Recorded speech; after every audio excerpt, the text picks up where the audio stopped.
Ձեռք բերեք իտալական նրբագեղ ու բարձրակարգ սալիկների նշված տեսականին, վճարելով բացառիկ 4400 դրամ 1 քառակուսի մետրի համար։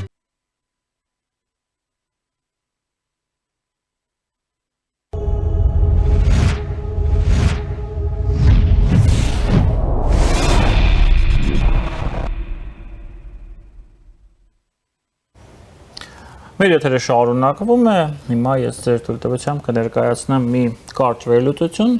որը կապված է հայ-ադրբեջանական կոնֆլիկտի հետ։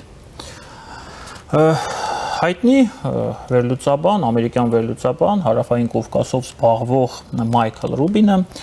Washington Examiner տարբերականում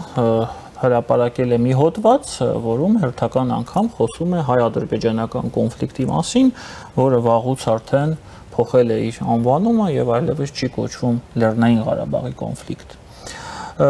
Պարոն Ռուբինը նշում է, որ Լեռնային Ղարաբաղյան կոնֆլիկտը ընդհանրապես մի պատրվակ է Բաքվի համար, որը տարիներով ներկայացնում էր այդ կոնֆլիկտի փաստը տարբեր դիվանագետներին, առաջին հերթին արևմտյան դիվանագետներին, որպես մի պատճառ, որով ինքը ունի խնդիրներ Հայաստանի Հանրապետության եւ ընդհանրապես հայ ժողովրդի հետ, հասկանալի է, որ խոսքը Ալիևյան ռեժիմի մասին է։ Պարոն Ռուբինը նաեւ նշում է իր հոդվածում, որ ավելի կարևոր եւ հիմնական պատճառը, որը թույլ չէր տալիս Ալիևյան Ադրբեջանին ունենալ նորմալ բարիդրացիական հարաբերություններ ժողովրդավար Հայաստանի հետ, դա եղել է ընդհանուր տրամաբանությունը այդ ռեժիմի եւ այդ ռեժիմի գաղափարախոսությունը։ Չգիտեմ որքանով է ճիշտ եւ հարիր անվանել Ալիևյան դիկտատուրան գաղափարախոսություն, բայց այնուամենայնիվ։ Եվ երկրորդ պատճառը, հիմնական պատճառը փորձ այդ կոնֆլիկտի միջոցով, հայ-ադրբեջանական կոնֆլիկտի միջոցով, Լեռնային Ղարաբաղի շուրջ կոնֆլիկտի միջոցով փորձել շեղել սեփական բնակչությանը, սեփական քաղաքացիներին, սեփական խնդիրներից, սեփական արատներից, խոսքը Ալիևյան ռեժիմների մասին է եւ հիմնականում կոռուպցիայից։ Որտեղ հայտնի է, որ Ադրբեջանում պետական միջոցները հիմնականում թալանվում են տարբեր կլանների միջոցով եւ Արիոցի փայը, Արիոցի բաժինը այստեղ գնում է Ալիևի ռեժիմին։ Եվ այստեղից պարոն Ռուբինը անում է մի եզրակացություն եւ նշում է, որ այսօրվա իրավիճակը, այսօրվա իրականությունը հենց այդ բոլոր պատճառներով շատ մեծ վտանգ է ներկայացնում բոլորի համար եւ առաջինը հայ ժողովրդի համար, որովհետեւ հիմա, երբ որ Ադրբեջանը գրավել է Լեռնային Ղարաբաղը, այդ պատրվակը չկա արդեն։ Լեռնային Ղարաբաղյան կոնֆլիկտը խնդիրը պատրվակ էր, չէ՞, Ալիևի համար, նա այսպես է ներկայացնում եւ հիմա չկա եւ Ալիևը այսօր ունի ընտրություն, խաղաղություն, թե պատերազմ, խաղաղություն կամ պատերազմ։ Եվ Ալիևյան բոլոր պահանջները, Ալիևյան Ալիևի մոտ ցանկության բացակայությունը ստորագրել Հայաստանի հետ խաղաղության պայմանագիր, կատարելով այն բոլոր պարտավորությունները, որը նա վերցրել է իր վրա օրինակ Պրահայում, խոսում է այն մասին, որ Ալիևը ունի լուրջ վախեր սեփական հասարակության առջև եւ այդ վախերը հիմնականում թելադրված են նրանով, որ նա ոչ լեգիտիմ նախագահ է եւ այդ հասարակությունը հասկանում է կամ կարող է մի օր հասկանալ, որ ինքը ենթարկվում է շատ դաժան շահագործման, էքսպլուատացիայի, եւ դա լինելու է այն օրը, երբ որ հայ-ադրբեջանական կոնֆլիկտը մարելու է վերջնականապես։ Այստեղից գալիս է Ալիևի նպատակը այդ կոնֆլիկտը հնարավորինս երկար ժամանակ պահել տաք վիճակում, արհեստական պահել այդ վիճակում, որովհետև Ալիևի համար դա սեփական քաղաքական երկարակեցության, միգուցե ոչ միայն քաղաքական երկարակեցության, հիշենք նաև Մուամմար Կադաֆի եւ Սադամ Հուսեյնի օրինակները, սա այսպիսի մի խնդիր է իր համար։ Եվ այստեղից գալիս է մի եզրահանգման, պարոն Ռուբինը, ըստ որի խաղաղություն Հայաստանի եւ Ադրբեջանի միջև հնարավոր է լինելու այն ժամանակ, երբ որ Ադրբեջանում լինելու է մի կառավարություն, որը ներկայացնում է սեփական ժողովրդին, այլ ոչ թե այդ ժողովրդին շահագործում է ստրուկների կարգավիճակով։ Այստեղից գալիս է եւս մեկ եզրահանգում, որը կապված է արդեն արևմտյան տերությունների եւ երկրների հետ, որ այս անվերջ բանակցությունները խթանելու փոխարեն, օրինակ նույն ԱՄՆ-ն կամ Եվրամիությունը պետք է եւ հնարավոր է եւ պարտավոր են անել այնպես, որպեսզի Կովկասում լինի խաղաղություն միայն եւ միայն մեկ ճանապարհով՝ կիրառել լուրջ եւ խիստ պատժամիջոցներ Ալիևյան ռեժիմի նկատմամբ եւ տալ առաջնահերթություն ժողովրդավարությանը, որը կա այսօր Հայաստանի Հանրապետություն, այլ ոչ թե շարունակել Ալիևի հետ ինչ որ խաղեր տանել եւ փորձել Ալիևին բերել մի դաշտ, որը կոչվում է արևմտյան քաղաքակրթություն։ Սա ինչ վերաբերվում է պարոն Ռուբինի հոդվածին եւ այդ հոդվածում պարունակող եզրահանգումներին, ես չեմ կարող չհամաձայնվել այս երկու դրույթի հետ, այո, իրոք Ալիևի համար եւ իր կլանի համար Հայաստանի հետ կոնֆլիկտը, հայ ժողովրդի հետ հակամարտությունը սեփական քաղաքական երկարակեցության գրավականն է, ես դա բազմիցս եմ ասել եւ նշել եւ նաեւ իմ հոդվածներում եմ գրել ժամանակին եւ 10 տարի առաջ եւ 2 տարի առաջ եւ այսօր սա ակնհայտ է եւ Լեռնային Ղարաբաղի կոնֆլիկտի ավարտը ինքը ավարտվել է այն պարզ պատճառով, որ Ալիևյան Ադրբեջանը գրավել է Լեռնային Ղարաբաղը եւ ենթարկել է Լեռնային Ղարաբաղը Արցախը էթնիկ զտումներին, այնտեղ արդեն հայեր չեն ապրում։ Եվ դրանից հետո Ալիևը ունի խնդիր այս կոնֆլիկտը շարունակել, բայց ես կարծում եմ պարոն Ռուբինի նշված պատճառներին պետք է գումարել եւս մեկ պատճառ։ Այս պատճառների գիտակցումը շատ կարևոր է առաջին հերթին մեզ համար, հայերիս համար, մեր հասարակության համար, որտեղ մենք պետք է հասկանանք, թե ում հետ գործ ունենք, հետեւաբար պետք է հասկանանք, որ ուղղությամբ պետք է աշխատենք, որպեսզի այդ ում հետ գործը լինի հնարավորինս ավելի հեշտ կարգավորել, որպեսզի մենք ունենանք լուրջ հնարավորություններ Ադրբեջանի եւ Ալիևի հետ հասնել մի վիճակի, երբ որ Ադրբեջանը կամ հենց անձամբ Ալիևը այլևս մեզ վրա չկարողանան հարձակվել։ Եվ այդ երրորդ խնդիրը դա մեր տարածաշրջանում նրա Թուրքիայի, այսինքն Ադրբեջանի, Ալիևյան Ադրբեջանի, Թուրքիայի եւ Ռուսաստանի նպատակներն են։ Այս երեք երկրները նորություն չեմ ասելու, բայց քանի որ հոդվածում սա չկա, ես ստիպված եմ նաեւ այս մասին խոսել։ Ցանկանում են եւ ձգտում են, որպեսզի մեր տարածաշրջանը դառնա կոմունիկացիոն տարածք, որով անցնելու են կոմունիկացիաներ։ Խոսքը գնում է արևելք, արևմուտք, պայմանական եմ սա նշում, միջանցքի կամ ինչպես դա կոչվում են միջին միջանցքի մասին, որը լինելու է իրենց ենթակայության եւ վերահսկողության տակ։ Այստեղ կան մի փոքր տարբերություններ, ինչպես են դա պատկերացնում օրինակ Մոսկվայում, Բաքվում կամ Անկարայում։ Անկարայում եւ Բաքվում պատկերացնում են, որ այդ միջանցքը ամբողջությամբ լինելու է Ադրբեջանի վերահսկողության տակ։ Խոսքը գնում է նաեւ հայկական 42 կիլոմետրի մասին, Ռուսաստանում պատկերացնում են, որ հայկական մասը լինելու է իրենց վերահսկողության տակ, ով դա չգիտի կամ կասկածներ ունի, խորհուրդ եմ տալիս կարդալ նոյեմբերի 9-ի Չարաբաստիկ փաստաթղթի .9-րդը, որտեղ դա գրված է սևը սպիտակով։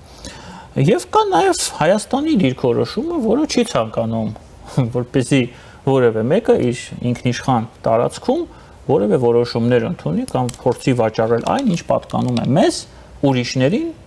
իրենց անունից, այսինքն ռուսների անունից կամ թուրքերի անունից, այստեղ տարբերությունը մեծ չէ մեզ համար իրականում։ Այնպես որ այս խնդիրը ունի նաև երրորդ չափումը, ես կարծում եմ այդ չափումը շատ կարևոր է։ Դա պայմանական Զանգեզուրի միջանցք, Սյունիքի ճանապարհ, ՖՍԲ-ի վերահսկողության ներքո ճանապարհ կամ կոմունիկացիա կամ միջին միջանցք։ Այս չափումն է, այսպես կարելի է կոչել։ Ես միանգամից բոլորի տեսակետները ներկայացրեցի, որպեսզի այստեղ այս հարցում տարընթերցման պատճառ կամ նպատակ չլինի, առիթ չլինի։ Եվ ինչպես մենք սա անվանենք, դրանից էությունը չի փոխվում։ Սա ես կարծում եմ այս պահին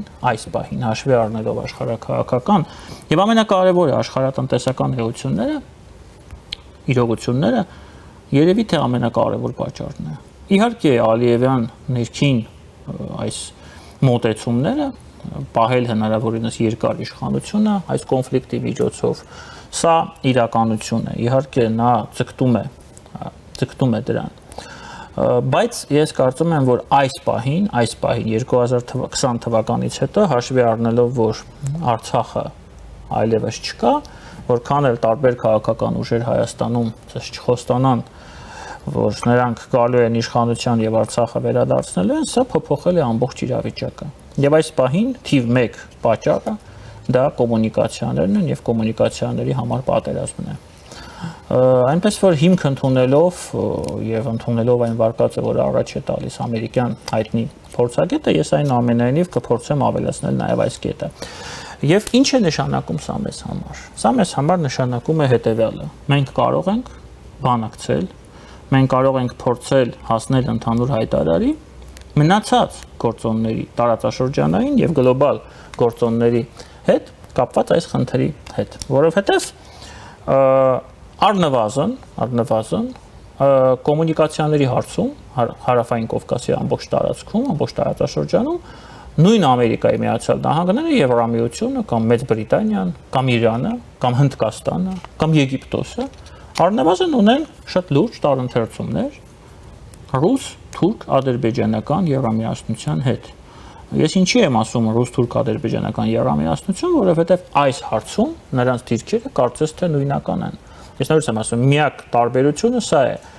Ադրբեջանի եւ Անկարայի համար։ Արդյոք ռուսները կվերցնեն այդ վերահսկողությունը այդ ճանապարհի վրա եւ հետո կտան կամ կվաճառեն կամ կնվիրեն դա իրենց, կամ իրենք են դա անելու առանց Ռուսաստանի։ Այստեղ սա է ընդհանրապես տարբերությունը, ուրիշ տարբերություն չկա։ Եվ եթե այստեղ կան լուրջ տարընթերցումներ, օրինակ նույն Վաշինգտոնի եւ Մոսկվայի դիրքերում կամ Թեհրանի եւ Անկարայի դիրքերում, մենք սա պետք է օգտագործենք։ Մենք պարտավոր ենք սա օգտագործել։ Եվ մենք պարտավոր ենք վերջապես հասկանալ, որ այս պահին հայ-ադրբեջանական կոնֆլիկտի էությունը որևէ կապ չունի Արցախի հետ։ Եվ մեծ հաշվով դա իրողություն է արդեն մի քանի տասնյակ տարվա ընթացքում, որովհետև Ալիևի ցանկությունները եւ մոտիվացիան, թող լինի Ալիևի ցանկությունը եւ մոտիվացիան, իսկ աշխարհակաղակական եւ աշխարհատնտեսական վիճակը լրիվ այլ իրողություններ է թելադրում։ Եվ ես ինչու եմ ասում վերջի տարիներին այս ամենը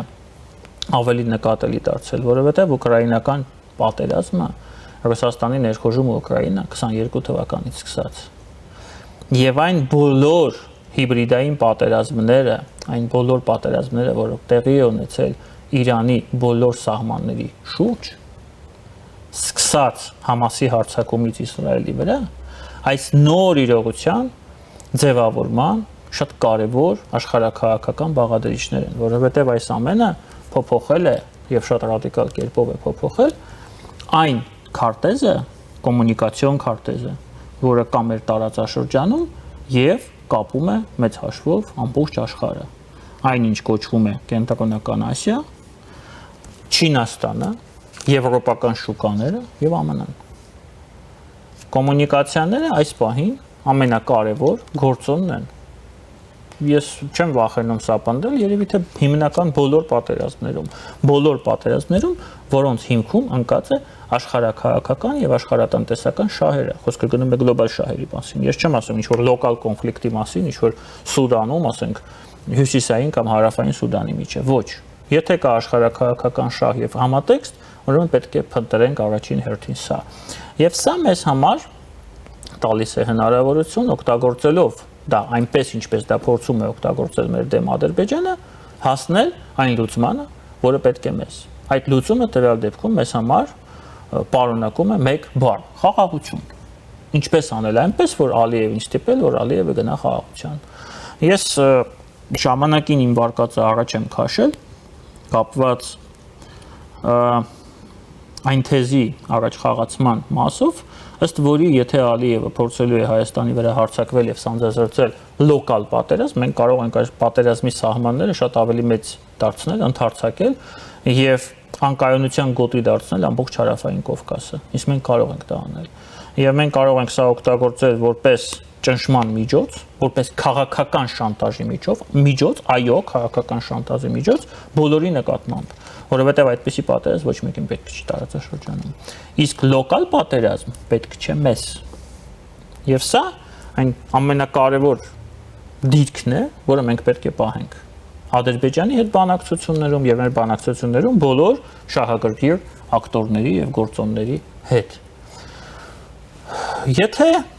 սա մեզ համար կարևոր է, իսկ սա մեզ համար կարևոր է, մենք ուրեմն այլ ճանապարհ ուղղակի չունենք։ Եվ չի կարելի շարունակել ապրել անցյալի ռուդիմենտներով, անցյալով խոսել միայն Արցախի խնդրի մասին, երբ որ հայ-ադրբեջանական կոնֆլիկտի հիմքում այս պահին արդեն Արցախը չէ ընկած։ Ընկած է շատ ավելի մեծ գին,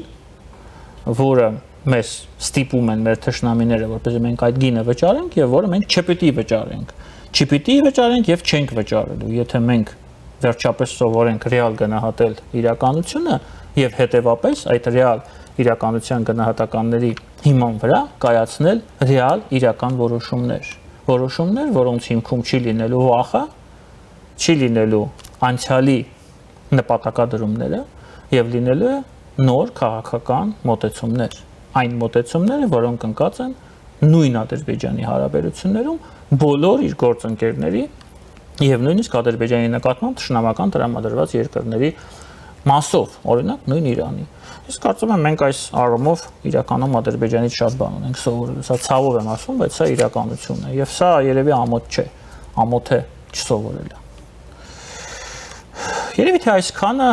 քիչ անց մենք կվերադառնանք տաղավար եւ շարունակենք մեր եթերը։